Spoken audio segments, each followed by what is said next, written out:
Poltergeist, the supernatural tale of a family who moves into a suburban house above an ancient burial ground only to have their beloved daughter snatched away by the undead. Poltergeist, the supernatural tale of a family who moves into a suburban house above an ancient burial ground only to have their beloved daughter snatched away by the undead. Oh no! I actually meant to repeat myself, just like the 2015 Poltergeist remake, because there is absolutely nothing original or innovative about this film. It is exactly like the original Poltergeist, the one made in 1982 by Steven Spielberg, an actual genius.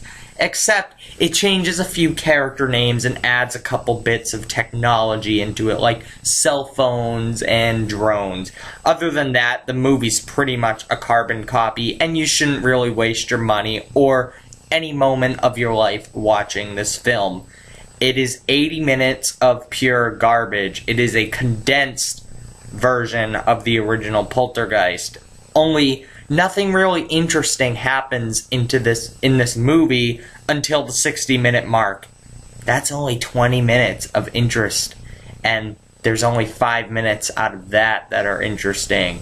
If you have to see a supernatural movie, watch something that's actually good, like Insidious or The Conjuring or even the original Poltergeist, but don't spend your time watching this crap.